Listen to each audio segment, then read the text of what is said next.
part of the Press Play Podcast Network. Look up in the sky, it's a bird, it's a plane, This is Jason J. Lewis, the voice of Superman on Justice League Action. This is Mark Wade, writer of Superman Birthright, and you're listening to the Krypton Report.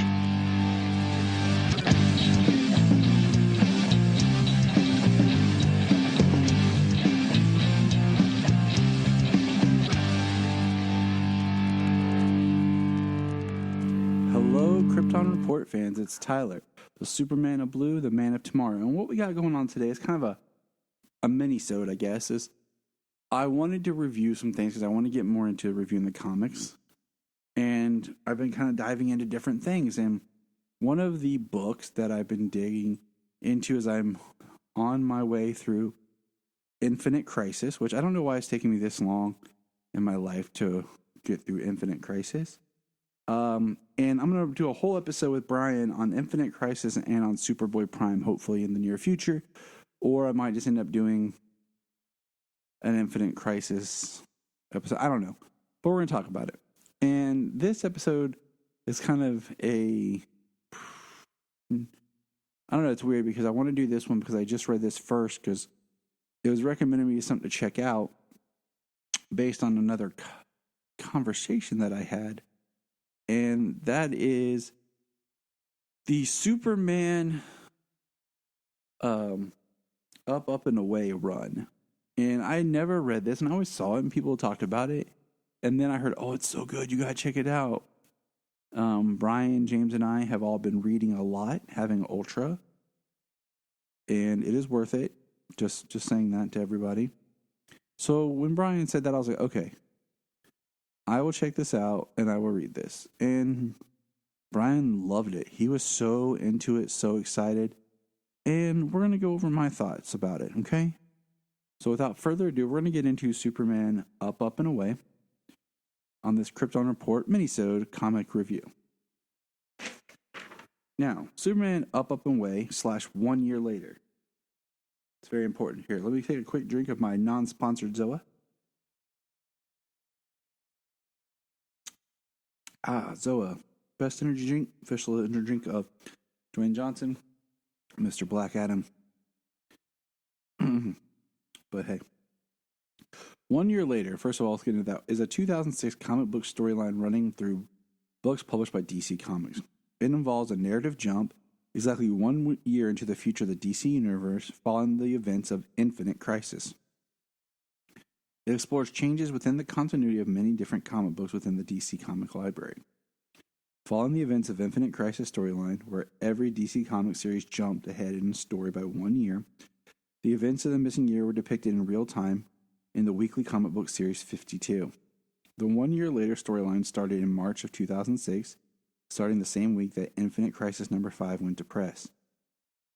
That and before the first issue of 52. Which is kind of confusing that you don't even finish one storyline before the next one kind of jumps. Most first issues bearing the 1 year logo were first parts of multiple issue storylines and feature major changes to the status quo of each character, often intentionally left unexplained, as these details would be filled in by the remaining issues of Infinite Crisis and 52. Numerous prominent heroes were missing or inactive for most of the year as the 1 year later issue commenced. Heroes known to have been gone or missing were Aquaman, Batman, Blue Beetle, Green Arrow, Hawkman, Martian Manhunter, Nightwing, Robin, Superman, and Wonder Woman. The Flash went missing, but Jay Garrick had been protecting Keystone City in the absence. The year-long absences of the three most prominent superheroes of the DC Comics universe, Superman, Batman, and Wonder Woman, and their return to active duty were all significant parts of the 1 year later series in the 52 series. It was originally published, now we're getting into Superman Up and Away. It was originally published in Action Comics 837 through 840 and Superman 650 and 653. And that's May through August of 2006. And this was the first Superman story the 1 year later and after the event of Infinite Crisis. Now, the first thing I want to point out is I get from a publishing where you would print the story between two titles, because now you're getting out 2 issues a month, so it's not taking as long to tell the story. But it does stink that, when I started this on the app, I couldn't read the storyline up and away. I had to jump between Superman, action, back and forth. I didn't realize that. I like being able to read a story straight through and not have to jump between multiple titles.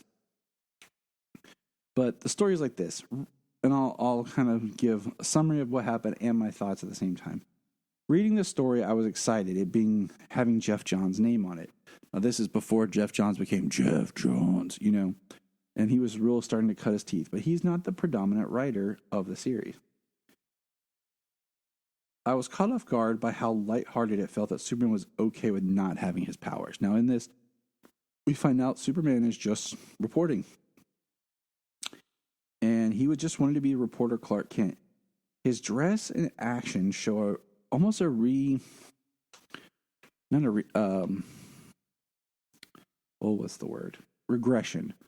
to childhood, because he wears his high school jacket, his Smallville sports jacket. He's acting more like a kid who just started college and feels more like a Jimmy Olsen almost at times than a seasoned adult reporter who is trying to cover some of the hardest news in Metropolis. But he seems so happy with, I don't have my powers, I don't have this, I'm not Superman, I'm just Clark Kent. And we see that Clark is doing well with this. He's doing great at the planet. He's succeeding at his job. And him and Lois are having a better marriage. This does show that Lois loves Clark, not Superman, because they talk about throughout this arc of how great things have been, how their marriage has been. And it's very, prominent that they are happy with their marriage and that the time they have spent together. We do get the creation of the Kryptonite Man, and we see that Clark uses a signal watch to call for Supergirl to show up and help. So Clark kind of is, like I said, like a Jimmy Olsen almost, where he's calling Supergirl when he needs help. And as the story unfolds, Clark relies a lot on his fellow superheroes. We have Green Lantern, Supergirl, and Hawkgirl that are all kind of working together. And the first point here is it shows how much Superman is needed and how much Clark relied on it, because he does a lot of things where he's getting involved and he quickly has to call for Supergirl. So, to me, that shows that, you know what, man? Something's up if you have to constantly be relying on calling for Supergirl. But we digress for now.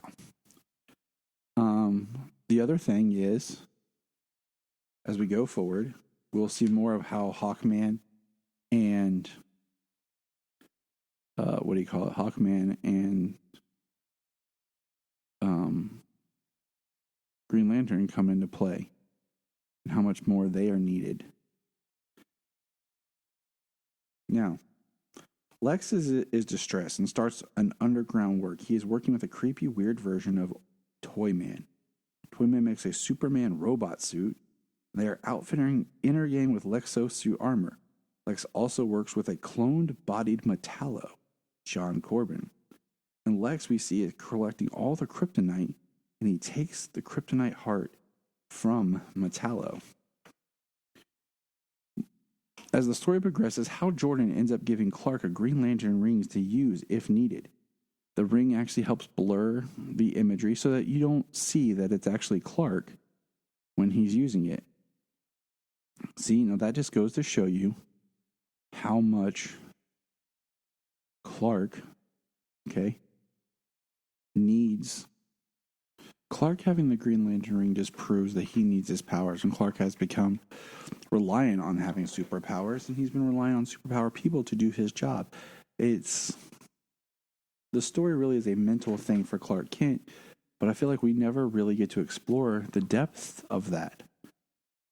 I really feel like there's more going on here, and I'll get into that.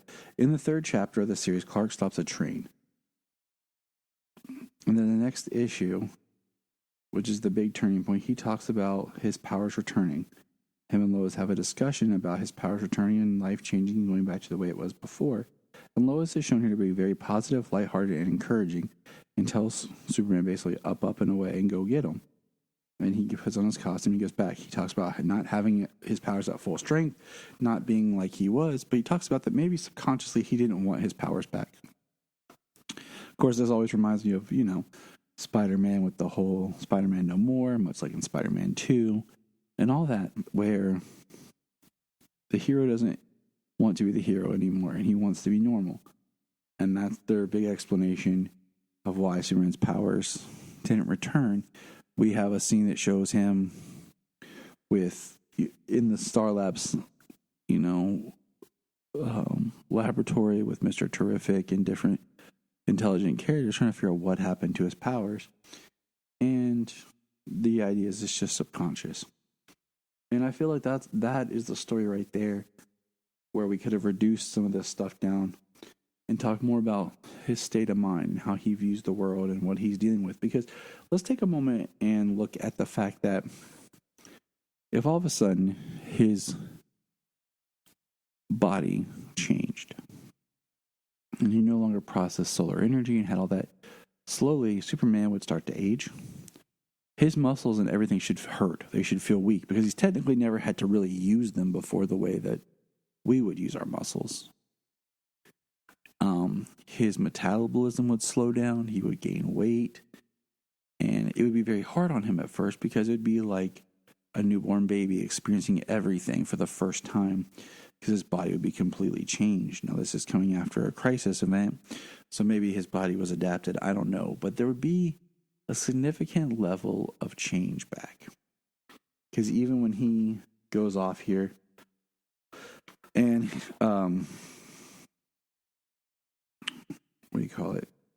he returns to being Superman and he fights the puzzle. He talks about him not being at full power and having to watch and recalibrate for how he behaves and how he acts and what he does. And that's part of what I'm saying here is I just feel like there's more in this story to mine. Now, as the story progresses, we learn that Lex had found that there was a Kryptonian warship that had already years ago landed on Earth and been inactive and was under the ground. And he raises it. And part of why he wanted all the kryptonite was for this. And I felt like this fell into the usual trap of a lot of Superman stories, kind of like Birthright, which I love Birthright, where you have this great personal story, and then by the third act, end of it, it's just this huge alien invasion type battle story, where here we have a group of mercs that are going after Superman that are being paid, and it's Livewire, Bloodsport, Silver Banshee, and some others, and, Lex is in this Kryptonian battleship, and, I go back and forth about how much Krypton was involved with Earth before Superman came, and why Krypton is always painted as basically being this evil race. And in one breath, I think that'd be a very interesting story if Krypton had almost become void of emotion, very Vulcan and sterile, and really wasn't this great culture of people. They were more of a people that lost their way, and that Cal really was the last of these people, but yet his personality is so much different that he represents something new from Krypton, not like what Krypton was. But, and then the final issue feels more like an epilogue story.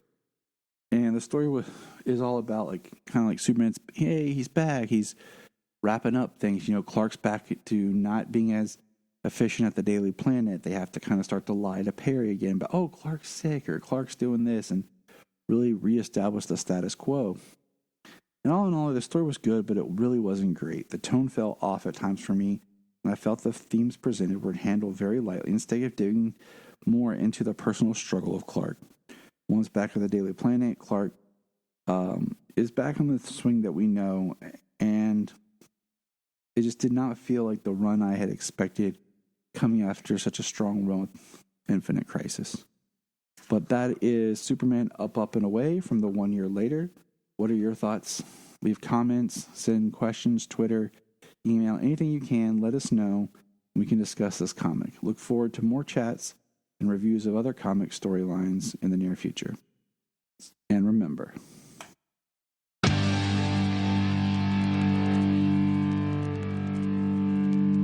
Look up in the sky. Yes, it's me, Sailor. We just want to say if you've enjoyed this podcast, please check out other podcasts on the Press Play Podcast Network.